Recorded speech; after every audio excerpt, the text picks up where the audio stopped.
വരുവിൻ നീ നല്ല സമയം വൃഥാവാക്കാതെ, നിന്നെ യേശു വിളിച്ചിടുന്നു. വരുവിൻ നീ നല്ല സമയം വൃഥാവാക്കാതെ, നിന്നെ യേശു വിളിച്ചിടുന്നു. ഉലകമായ അഴകു സമം അതു നമ്പാതെ മയക്കും നിന്നെ. ഉലകമായ അഴകു സമം അതു നമ്പാതെ മയക്കും നിന്നെ.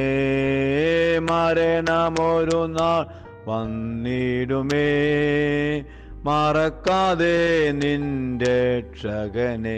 വരുവേനി നല്ല സമയം വൃഥാവാക്കാതെ, നിന്നെ യേശു വിളിച്ചിടുന്നു.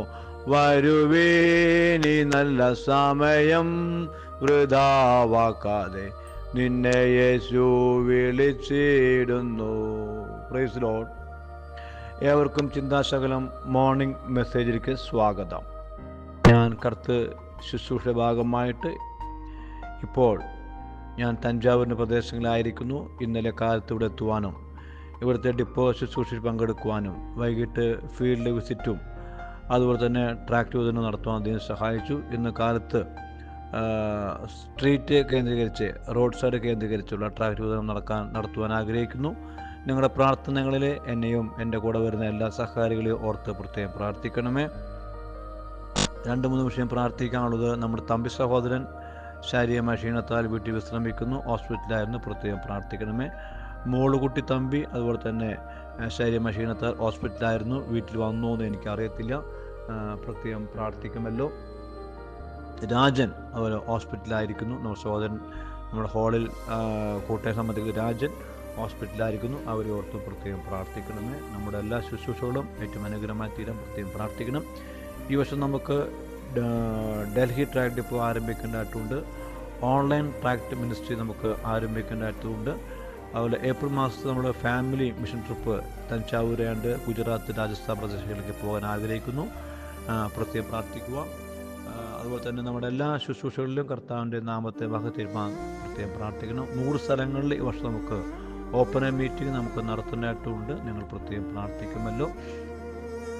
നമ്മുടെ പ്രവർത്തന മേഖലയിൽ കർത്താവിൻ്റെ കൃപ വ്യാപരിക്കാൻ നിങ്ങൾ പ്രത്യേകം പ്രാർത്ഥിക്കണമെന്ന് ഞാൻ പിന്നെ ഓർപ്പിക്കുകയാണ്. നമ്മുടെ ഷാജിങ്ങമ്മയുടെ KSB ബില്ല് അതൊരു ഭാരമാവാതിരിക്കാൻ നിങ്ങൾ പ്രത്യേകം പ്രാർത്ഥിക്കണമേ. ഒരു വാക്യം വായിക്കാൻ ആഗ്രഹിക്കുന്നത്, ഞാൻ ഇന്നലെ നമ്മുടെ മിഷൻ ഫീൽഡായിരിക്കുന്ന തഞ്ചാവൂർ നല്ലവനെ കൂടിക്കാട് ഗ്രാമത്തിൽ നമ്മുടെ ചർച്ചിൽ ഞാൻ ഇന്നലെ വൈകിട്ടുള്ള കൂടിവരവിൽ ചിന്തിച്ച വിഷയം നിങ്ങളുമായി പങ്കുവയ്ക്കാൻ ആഗ്രഹിക്കുന്നത്. മത്തായി 15-ാം അധ്യായം 23-ാം വാക്യം. മത്തായി 15-23 വാക്യം. അവൻ അവളോട് ഒരു വാക്കും ഉത്തരം പറഞ്ഞില്ല. അവൻ ശിഷ്യന്മാർ അടുക്കെ വന്ന്, അവൾ നമ്മുടെ പിന്നാലെ നിലവിളിച്ചു കൊണ്ടുവരുന്നു, അവളെ പറഞ്ഞയക്കണമേ എന്ന് അവനോട് അപേക്ഷിച്ചു. അതിനവൻ, ഇസ്രായേൽ ഗ്രഹത്തിലെ കാണാതെ പോയ ആടുകളുടെ അടുക്കിലേക്കല്ലാതെ എന്നെ അയച്ചിട്ടില്ല എന്ന് ഉത്തരം പറഞ്ഞു. ഒരു കനാന്യ സ്ത്രീ തൻ്റെ മകളുടെ ഭൂതോപദ്രവം മാറുവാൻ, സൗഖ്യം ലഭിക്കാൻ വേണ്ടി യേശുവിൻ്റെ പിന്നാലെ ചെന്ന് പറയുന്ന ഒരു ദയനീയമായ ഒരു കാഴ്ചയാണ് നമുക്കിവിടെ കാണാൻ സാധിക്കുന്നത്. കർത്താവ് അവളെ 3 തരത്തിൽ അവളെ ആട്ടി പറഞ്ഞയക്കുന്നുണ്ട്. ഒന്ന്, ഞാൻ വന്നിരിക്കുന്നത് എനിക്ക് വേണ്ടിയല്ല, ഇസ്രായേൽ ഗ്രഹത്തിന് വേണ്ടിയാണ്. രണ്ടാമത്, നായക്കുട്ടികളപ്പം എനിക്ക് അല്ലെങ്കിൽ ഇട്ട് കൊടുക്കുന്നത്, മക്കളൊപ്പം നായക്കുട്ടികൾ ഇട്ട് കൊടുക്കുന്ന നന്നല്ല പറഞ്ഞ് അവൾ എന്നെ പറഞ്ഞേക്കുന്നുണ്ട്. അവൾ പിന്നാലെ നിലവിളിച്ച് കർത്താവിനെ അനുഗമിക്കുന്നുണ്ട്. ഈ 3 സാഹചര്യത്തിലും അവളോട് കടുത്ത നിലപാടെടുത്ത യേശു കർത്താവിനെ നമുക്ക് കാണാൻ സാധിക്കും. തികച്ചും ഒരു കടുത്ത നിലപാടാണ്. പലപ്പോഴും എനിക്കത് ഉൾക്കൊള്ളാൻ സാധിക്കാത്തൊരു മേഖല കൂടിയാണ്. കാരണം അത്രമാത്രം അവൾ താഴ്ന്ന് അപേക്ഷിച്ച അവസ്ഥയാണ്. അവൾ യേശുവിൻ്റെ കാൽ വന്ന് പിടിക്കുന്നുണ്ട്. കർത്താവ് പറഞ്ഞു, ഞാൻ എനിക്കുള്ളത് ഒന്നും തരാൻ ഇല്ല എന്ന് പറഞ്ഞ് അവളെന്നെ വീണ്ടും ഉപേക്ഷിക്കപ്പെടുന്ന അവസ്ഥ നമുക്കവിടെ കാണാൻ സാധിക്കും. പലപ്പോഴും എൻ്റെ ജീവിതത്തിലും ഞാനിങ്ങനെ ചിന്തിച്ചു കൂടായികയില്ല. ആ കാനാൻ സ്ത്രീയുടെ കടുത്ത വിശ്വാസമാണ് അവളെ പിന്നെയും യേശുവിൻ്റെ പിന്നാലെ അനുഗമിക്കാൻ അവളെന്നെ പ്രേരിപ്പിച്ചത്. ഞാൻ കർത്തൃവേലയ്ക്ക് വേണ്ടി ഒത്തിരി ഡീപ്പായിട്ട് വളരെ നല്ല വോളിയം ചെയ്യാൻ ആഗ്രഹിക്കുന്ന വ്യക്തിയാണ്. ചെറുതായിട്ടിങ്ങനെ ഉൾട്ടായിട്ട് കൊടുത്തിരിക്കാൻ ഞാൻ ആഗ്രഹിക്കുന്നില്ല. വൻ വോളിയം. ഞാൻ എൻ്റെ ബിസിനസ് വൻ വോളിയത്തിൽ ചെയ്യാൻ ആഗ്രഹിച്ച വ്യക്തിയായിരുന്നു. നല്ല വോളിയത്തിൽ ഒരു നാഷണൽ ലെവലിലേക്ക് എൻ്റെ ബിസിനസ് കൊണ്ടുവരാൻ ഞാൻ ആഗ്രഹിച്ച വ്യക്തിയാണ്. പക്ഷേ കർത്താവിന് എന്നെക്കുറിച്ച് പ്ലാൻ അല്ല. അതുകൊണ്ട് ആ വോളിയം പോലെ തന്നെ ദൈവം ആക്കിയിരിക്കുന്ന ശുശ്രൂഷയിലും ആ വോളിയം കാണിക്കാൻ ദൈവം ഞാൻ ആഗ്രഹിക്കുകയാണ്. അതുകൊണ്ട് കൃപയായി എനിക്ക് ഒരു ചാനൽ മറ്റൊരു വ്യക്തികൾക്ക്, അതായത് സാധാരണ വ്യക്തികൾക്ക് ചെയ്യാൻ സാധിക്കാത്ത ഒരു ചാനൽ ശുശ്രൂഷ ആരംഭിക്കാൻ ദൈവത്തെ സഹായിച്ചു. ഞാൻ പറഞ്ഞു വന്നത്, പലപ്പോഴും ഞാൻ ദൈവത്തിന് വേണ്ടി വൻ കാര്യങ്ങൾ ചെയ്ത് പ്രവർത്തിച്ച് പ്ലാൻ ചെയ്തു വരുമ്പോൾ പലപ്പോഴും തികച്ചും നിരാശജനകമായ ചില അവസ്ഥകൾ ചിലരിൽ നിന്ന് എനിക്ക് ലഭിക്കാറുണ്ട്.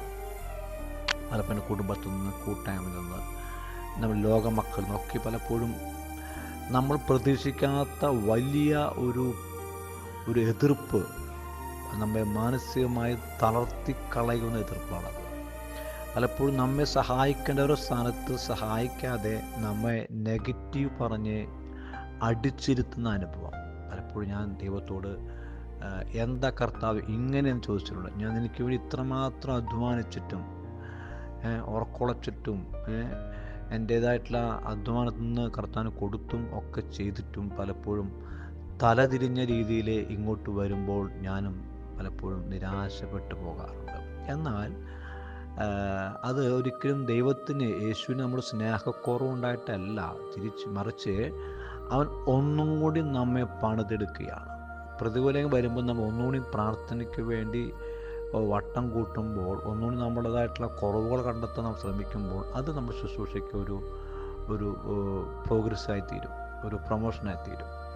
ഇവിടെ കർത്താവ് ഈ കനാൻ സ്ത്രീയെ ഇത്രമാത്രം അകറ്റുമ്പോഴും കർത്താവ് അവളെ ശ്രദ്ധിച്ചു കൊണ്ടിരിക്കുകയാണ്. അവൾ എന്നെ വിട്ടു പോകുന്നുണ്ടോ, അവൾ വീണ്ടും എന്നെ പിൻപറ്റാൻ ആഗ്രഹിക്കുന്നുണ്ടോ എന്ന് യേശു കർത്താവ് അവളെ നോക്കിക്കൊണ്ടിരിക്കുകയാണ്. അവസാനം പറഞ്ഞു, മകളെ, നിൻ്റെ വിശ്വാസം വലുത്, നിൻ്റെ വാക്കുപോലെ നിനക്ക് നിരീക്ഷണപോലെ എനിക്ക് ഭാവിക്കട്ടെ പറഞ്ഞുകൊണ്ട് അവളെ പറഞ്ഞയക്കുന്നുണ്ട്. നമ്മുടെ ജീവിതത്തിലും പലപ്പോഴും നമ്മൾ ചെയ്തതിൻ്റെ തലതിരിഞ്ഞ പല കാര്യങ്ങൾ കടന്നു വരുമ്പോൾ നമുക്കും പലപ്പോഴും നിരാശപ്പെടുവാൻ വളരെ സാധ്യതയുണ്ട്. അതുകൊണ്ട് നമ്മുടെ ജീവിതത്തിലെ കർത്താവിനെ പിൻപറ്റുവാൻ, ഏത് പ്രതികൂലത്തിലും പ്രയാസം പിൻപറ്റുവാൻ ദൈവം സഹായിക്കട്ടെ. പ്രാർത്ഥിക്കാം. കരുതുന്ന കർത്താവെ, നല്ല പ്രഭാതത്തിന് സ്തോത്രം ചെയ്ത് സ്തുതിക്കുന്നു കർത്താവ്. ഇന്നത്തെ എല്ലാ ശുശ്രൂഷകൾ, ഞങ്ങളുടെ ഓഫീസ് വർക്കുകൾ, ഫീൽഡ് വിസിറ്റിങ്ങൾ, ഓപ്പൺ മീറ്റിങ്ങുകൾ, ഞങ്ങളുടെ മാസിക വർക്ക് എല്ലാം കർത്താവ് അനുഗ്രഹമാക്കണേ കർത്താവെ. അങ്ങ് ഞങ്ങളെ മുൻപടയായി നിൽക്കുമാർപ്പെടുത്തേയും പ്രാർത്ഥിക്കുന്നു. വഴികൾ വെട്ടി തുറക്കുമാർപ്പെടുത്തേയും പ്രാർത്ഥിക്കുന്നു കർത്താവെ. കർത്താവ് മിഷന്മാരായിക്കണ്ടായ ഫണ്ടായി കണക്കിറബാതന്മാർപ്പെടുത്തേയും പ്രാർത്ഥിക്കുന്നു കർത്താവെ. ദൈവകൃപ വ്യാപരിക്കുമാർപ്പെടുത്തേയും പ്രാർത്ഥിക്കുന്നു. കൃപയെ സൂക്ഷിക്കണം യേശു നാമത്തിൽ തന്നെ.